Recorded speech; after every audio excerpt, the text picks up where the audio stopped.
Members of Congress, I have the high privilege and distinct honor of presenting to you Pope Francis of the Holy See.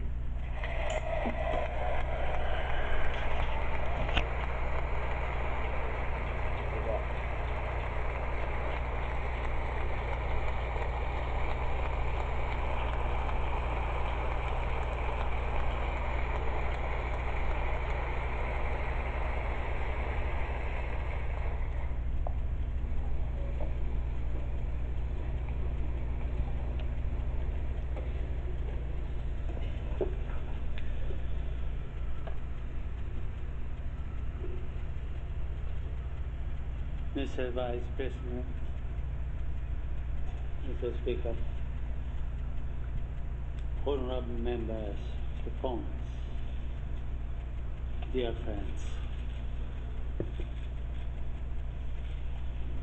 I am most grateful for the invitation to address this joint session of Congress in the land of the free at the home of the brave.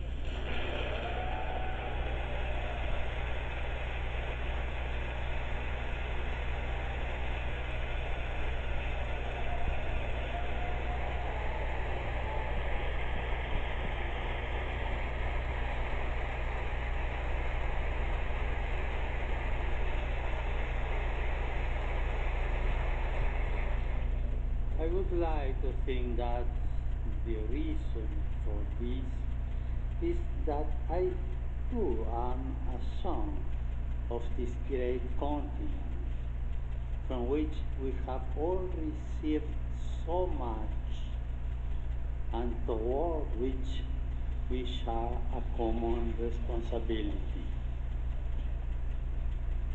Each son or daughter of a given country has a mission, a personal and social responsibility.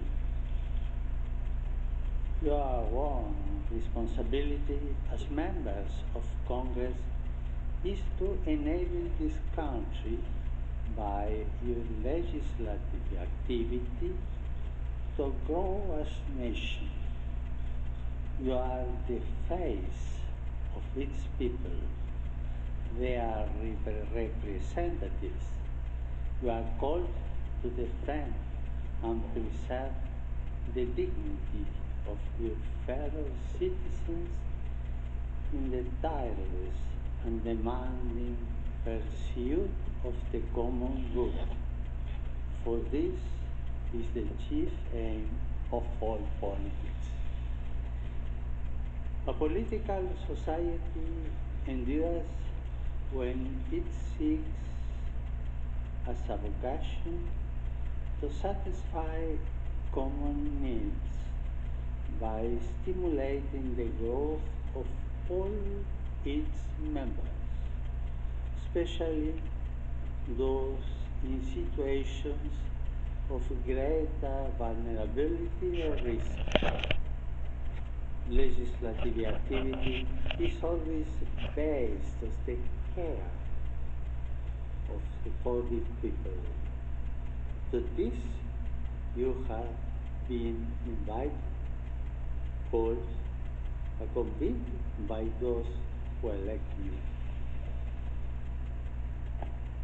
Yours is a work which makes me reflect in two ways in the figure of Moses.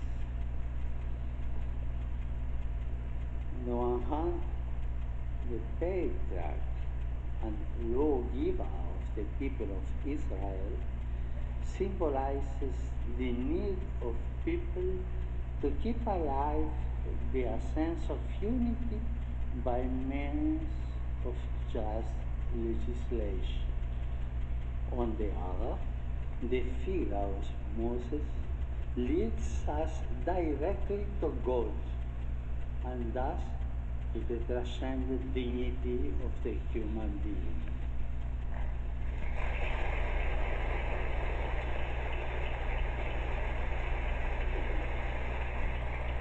Moses provides us with a good synthesis of the work. You are asked to protect, by means of the law, the image and likeness fashioned by God on every human life.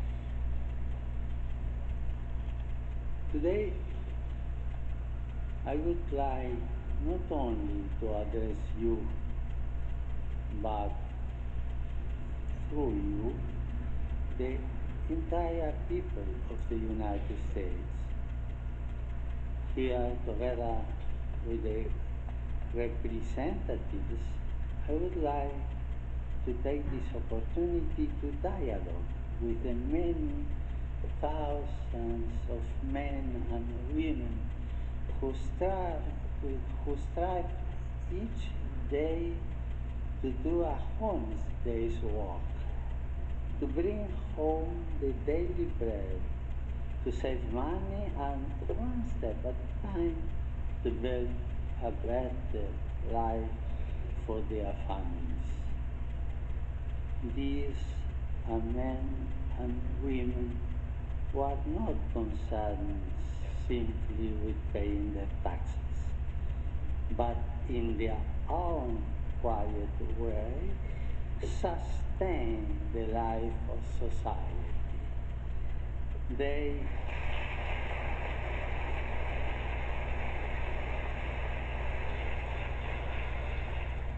They generate solidarity by their actions, and they create organizations which offer a helping hand to those most in need. I would also like to enter into dialogue with the many elderly persons who are a storehouse of wisdom forged by experience and who seek in many ways, especially through voluntary work, to share their stories and their insights. I know that many of them are retired, but still active. They keep working to build up this land. I also want to dialogue with all those young people who are working to realize their great and noble aspirations, who are not led astray by facile proposals, and who face difficult situations, often as a result of immaturity on the part of many others. I wish to dialogue with all of you, and I would like to do so through the historical memory of your people. My visit takes place at a time when men and women of goodwill are marking the anniversaries of several great Americans. The complexities of history and the reality of human weakness notwithstanding, these men and women, for all their many differences and limitations, were able, by hard work and self-sacrifice, some at the cost of their lives, to build a better future. They shaped fundamental values which endure forever in the spirit of the American people. A people with this spirit can live through many crises, tensions, and conflicts, while always finding the resources to move forward and to do so with dignity. These men and women offer us a way of seeing and interpreting reality. In honoring their memory, we are inspired even amid conflict and in the here and now of each day to draw upon our deepest cultural reserve. I would like to mention four of these Americans: Abraham Lincoln, Martin Luther King, Dorothy Day, and Thomas Merton.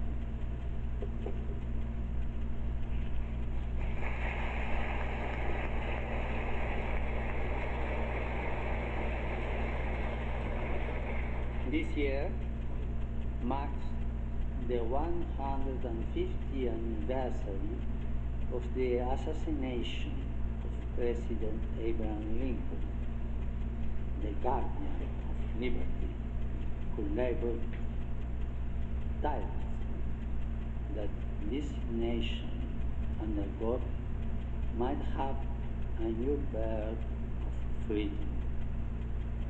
Building a future of freedom requires love of the common good and cooperation in a spirit of subsidiarity and solidarity. All of us are quite aware of and deeply worried by the disturbing social and political situation of the world today. Our world is increasingly a place of violent conflict, hatred, and brutal atrocities, committed even in the name of God and of religion.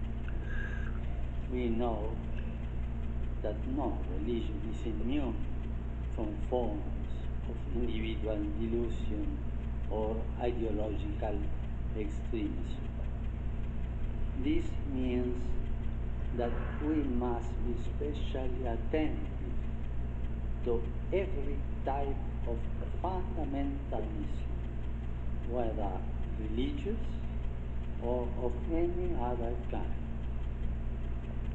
A delicate balance is required to combat violence perpetrated in the name of a religion, an ideology, or an economic system, while also safeguarding religious freedom, intellectual freedom, and individual freedoms.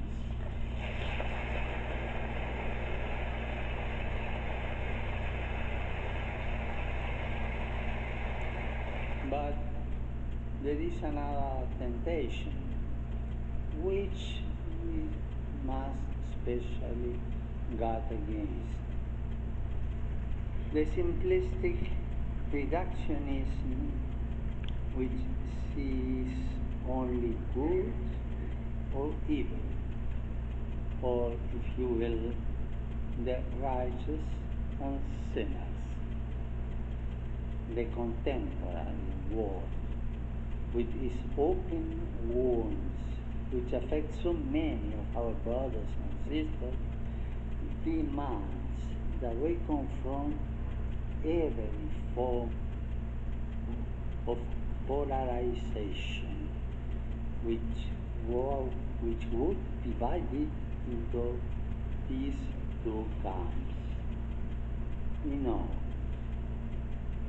that in the attempt to be free of enemy without, we can be tempted to feed the enemy within, to imitate the hatred and violence of tyrants and murderers, is the best way to take their place.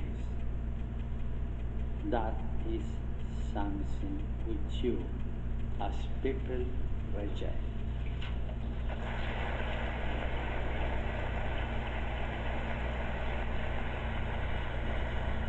Our response must instead be one of hope and healing, of peace and justice. We are asked to assume the courage and the intelligence to resolve today's many geopolitical and economic crises, even in the developed world. The effects of unjust structures and actions are all too apparent. Our efforts must aim at restoring hope, righting wrongs, maintaining commitments, and thus promoting the well-being of individuals amongst peoples. We must move forward together as one in a renewed spirit of fraternity and solidarity, cooperating generously for the common good.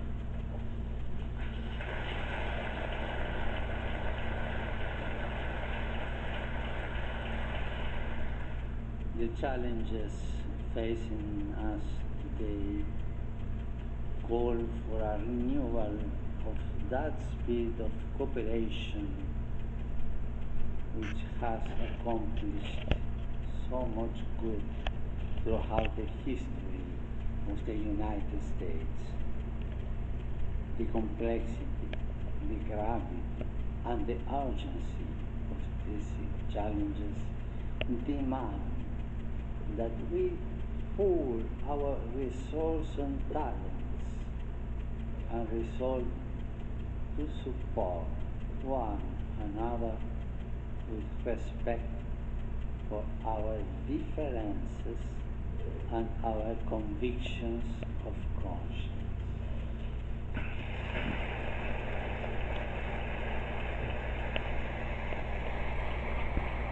In this land, the various religious denominations have greatly contributed to building and strengthening society.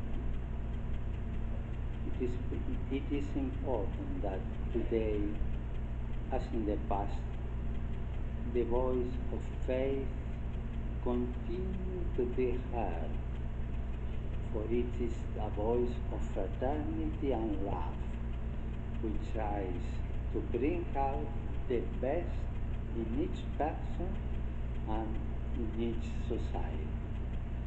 Such cooperation is a powerful resource in the battle to eliminate new global forms of slavery, born of great injustices, which can be overcome only through new policies and new forms of social consensus. Politics is instead an expression of our compelling need to live as one in order to build as one the greatest common good, that of a community which sacrifices particular interests in order to share injustice and peace, its goods, its interests, its social life. I do not underestimate the difficulty that this involves, but I encourage you in this effort.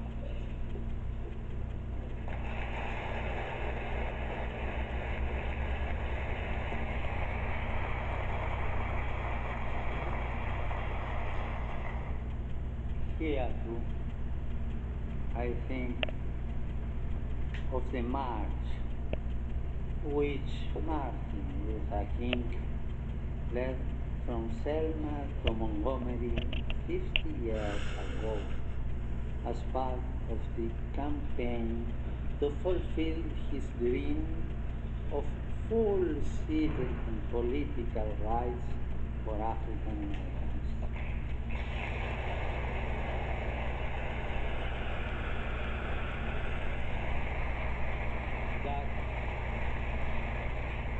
That dream continues to inspire us all, and I am happy that America continues to be, for many, a land of dreams.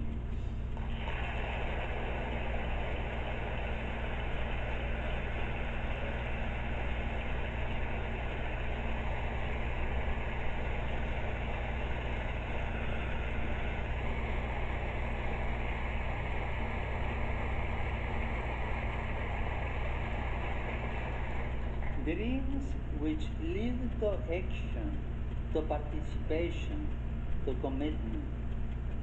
Dreams which awaken what is deepest and truest in the life of the people. In recent centuries, millions of people came to this land to pursue their dream of building a future in freedom. We, the people of this continent, are not fearful of foreigners because most of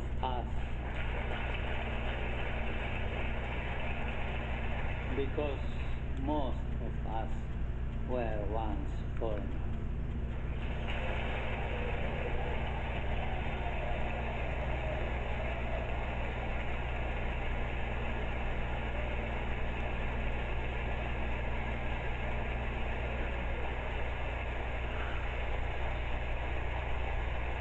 I say this to you as the son of immigrants, knowing that so many of you are also descendants of immigrants.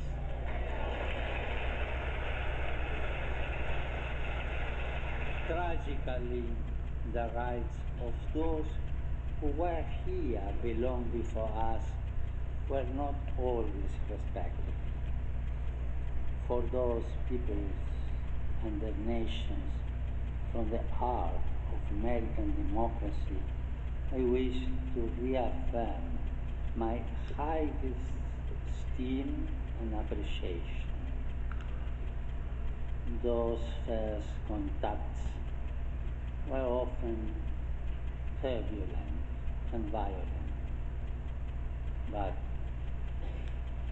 we know that it's very difficult to judge the past by the criteria of the present.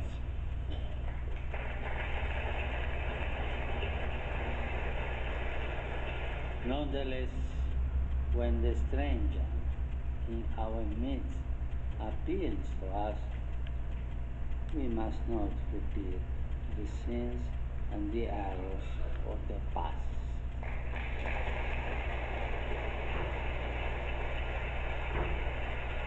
We must resolve now to live as nobly as and as justly as possible.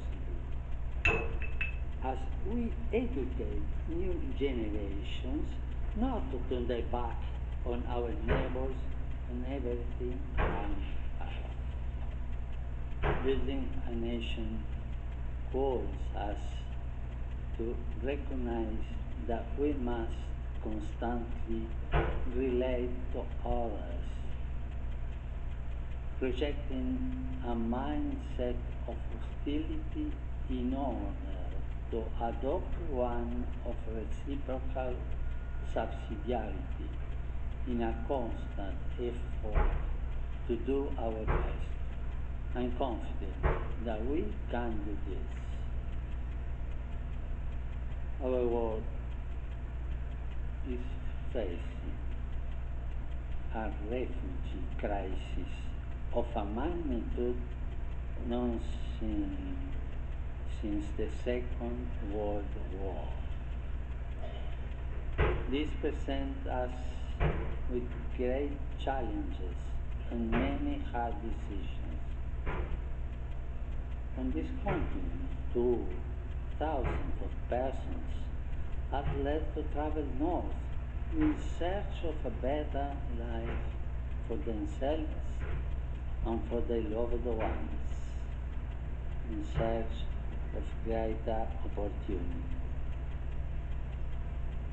It is not what we want for our own children.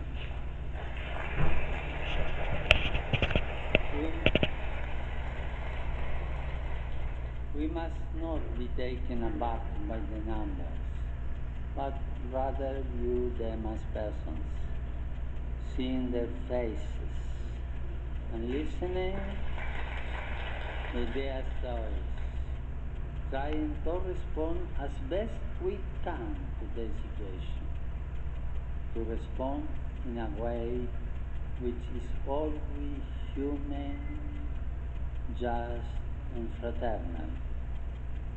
We need to avoid a common temptation nigh awaits to discard whatever proves troublesome.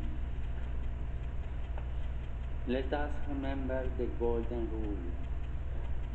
Do unto others as you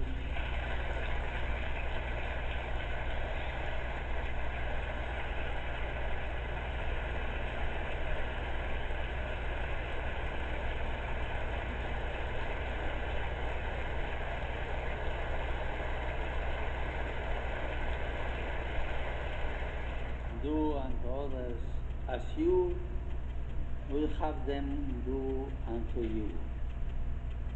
This rule points us in a clear direction.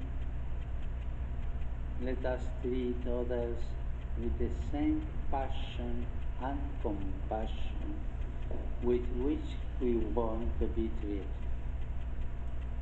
Let us seek for others the same possibilities which we seek for ourselves. Let us help others to grow as we would like to be helped ourselves. In a word, if we want security, let us give security. If we want life, let us give life. If we want opportunity, let us provide these opportunities. The yardstick we use for others will be the yardstick which time uses for us.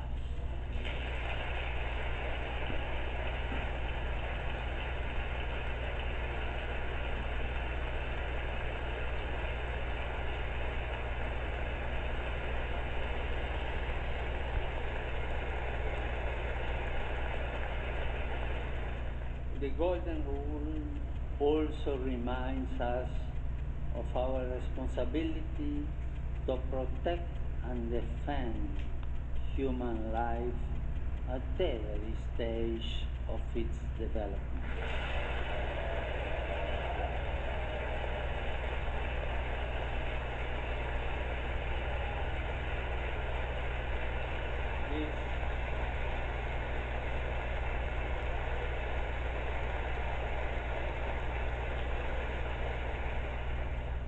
This conviction has led me from the beginning of my ministry to advocate at different levels the global abolition of the death penalty.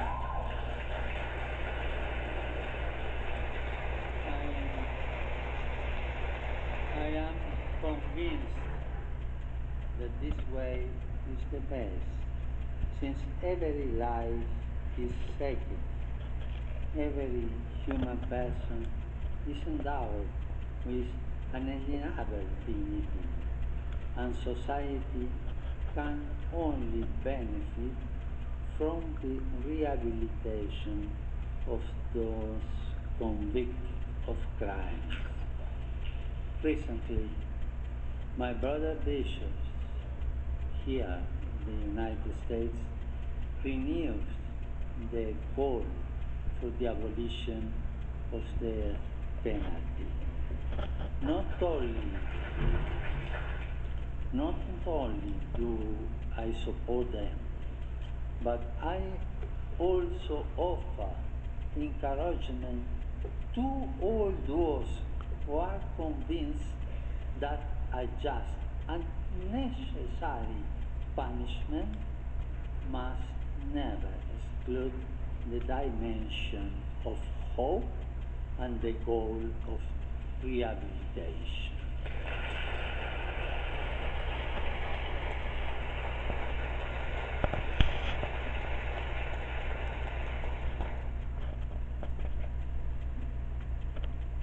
In these times, when social concerns are so important,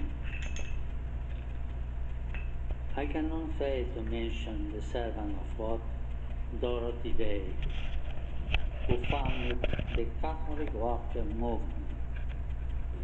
Her social activism, her passion for justice and for the cause of the oppressed were inspired by the gospel, her faith, and the example of the saints. How much progress has been made in this area in so many parts of the world? How much has been done in these first years of the third millennium to raise people out of extreme poverty? I know that you share my conviction that much more still needs to be done, and in times of crisis and economic hardship, a spirit of global solidarity must not be lost. At the same time, I would encourage you to keep in mind all those people around us who are trapped in a cycle of poverty. They too need to be given hope. The fight against poverty and hunger must be fought constantly and on many fronts, especially in its cause. I know that many Americans today, as in the past, are working to deal with this problem. It goes without saying that part of this great effort is the creation and distribution of wealth, the right use of natural resources, the proper application of technology, and the harnessing of the spirit of enterprise are essential elements of an economy which seeks to be modern, inclusive, and sustainable.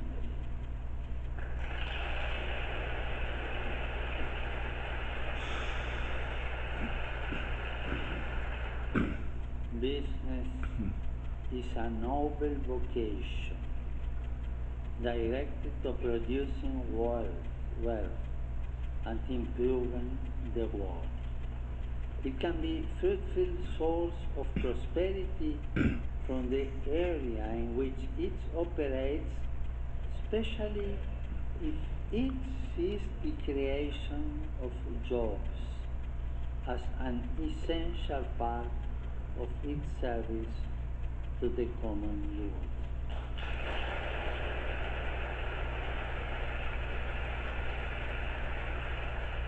This common good also includes the earth, a central theme of the encyclical, which I recently wrote in order to enter into the dialogue with all people about our common home. We need a conversation which includes everyone, since the environmental challenge we are undergoing and its human roots concern and affect us all.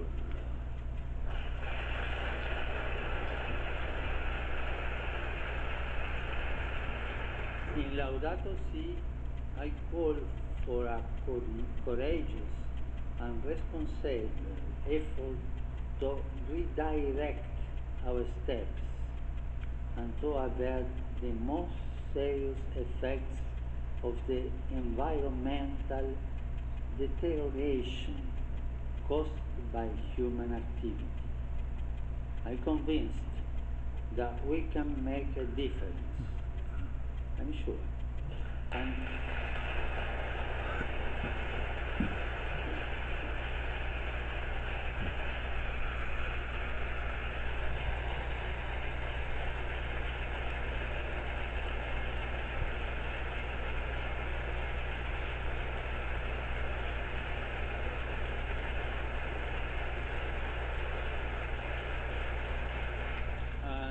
I have no doubt that the United States and this Congress have an important role to play. Now is the time for courageous action and strategies aimed at implementing a culture of care and an integrated approach to combating poverty, restoring dignity to the excluded, and at the same time protecting nature.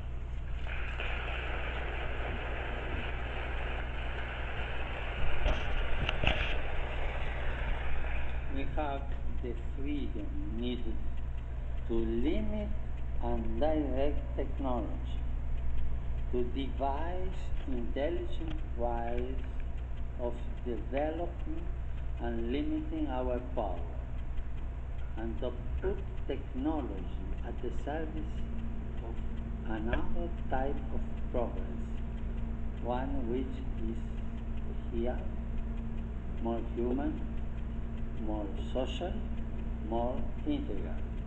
In this regard, I am confident that America's outstanding academic and research institutions can make a vital contribution in the years ahead.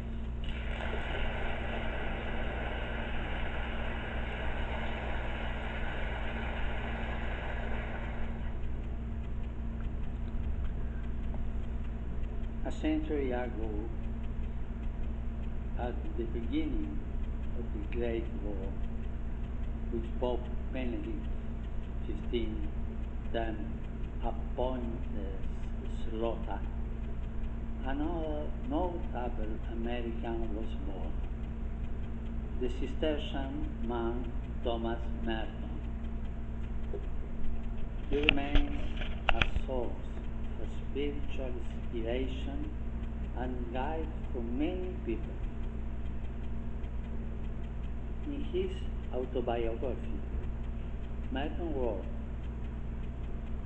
I came into the world, free by nature, in the image of God. I was, nevertheless, the prisoner of my own violence, my own selfishness, in the image of the world into which I was born. That world was the picture of hell, full of men like myself, loving God and yet hating him, born to love him, living instead in fear of hopeless self-contradictory hungers. Merton was, above all, a man of prayer, a thinker who challenged the certitudes of his time and opened new horizons for souls for the church. He was also a man of dialogue, a promoter of peace between peoples and religions. From this perspective of dialogue, I would like to recognize the efforts made in recent months to help overcome historic differences linked to painful episodes of the past. It is my duty to build bridges and to help all men and women in any way possible to do the same. When countries which have been at odds resume the path of the dialogue, a dialogue which may have been interrupted for the most legitimate of reasons, new opportunities open up for all.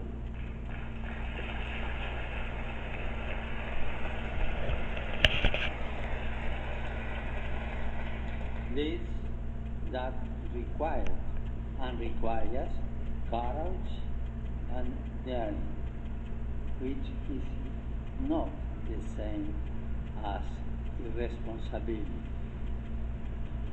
A good political leader is one who, with the interest of all in mind, seizes the moment in a spirit of openness and pragmatism. A good political leader always opts to initiate processes rather than possessing space.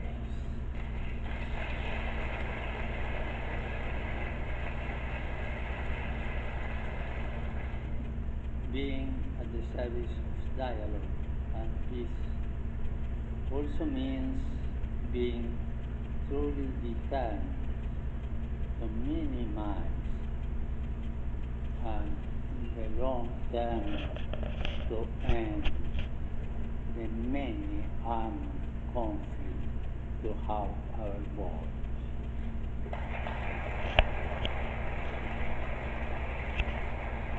Here we have to ask ourselves,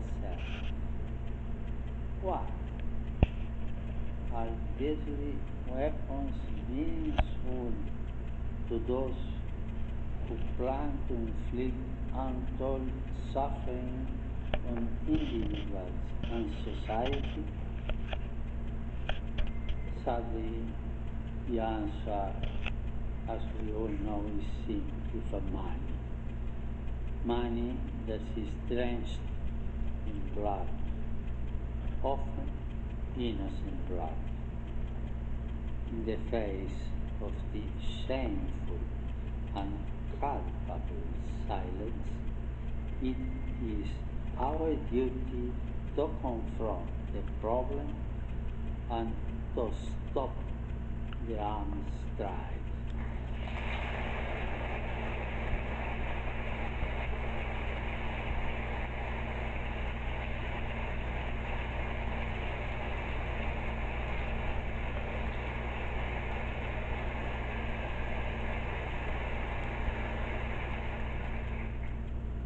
Three sons and one daughter of this land. Four individuals have four dreams. Lincoln, liberty. Martin Luther King, liberty in plurality and non-exclusion. Dorothy Day, social justice and the rights of persons. And Thomas Merton, the capacity for dialogue and openness to God. Four representatives of American people. I will end my visit to the country in Philadelphia, where I will take part in the World Meeting of Families. It is my wish that throughout the visit, the family should be a recurrent theme. How essential the family has been to the building of this country.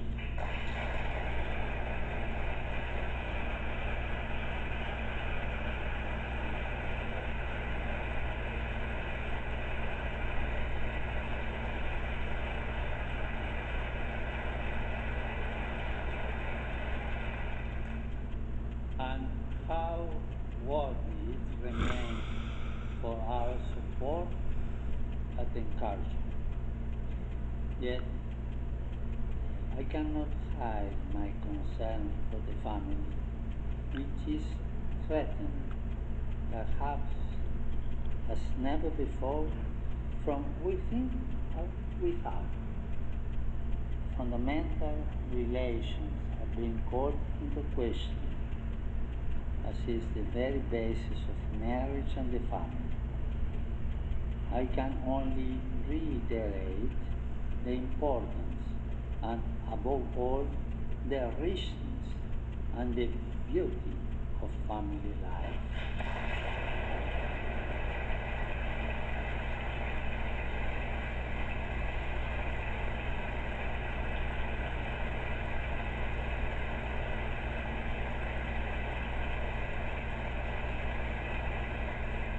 In particular, I would like to call attention to those family members who are the most vulnerable, the young. For many of them, a future filled with countless possibilities beckons, yet so many others seem disoriented and aimless, trapped in a hopeless maze of violence, abuse, and despair. Their problems are our problems.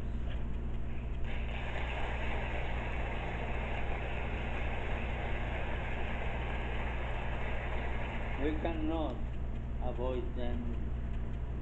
We need to face them together, to talk about them, and to seek effective solutions rather than getting bogged down in discussion. At the risk of oversimplifying, we might say that we live in a culture with precious young people known to start a family because they lack possibilities for the future. Yet, the same culture presents others with so many options that they too are dissuaded from starting a family. A nation can be considered great when it defends liberty, as Lincoln did, when it fosters a culture which enables people to dream of full rights for all brothers and sisters, as Martin Luther King sought to do, when it strives for justice and the cause of the oppressed, as Dorothy Day did by her tireless work, the fruit of a faith which becomes dialogue ensures peace in the contemplative style of Thomas Merton. In this remark, I have sought to present some of the richness of the cultural heritage of the spirit of the American people. It is my desire that this spirit continue to develop and grow so that as many young people as possible can inherit and dwell in a land which has inspired so many people to dream. God bless America.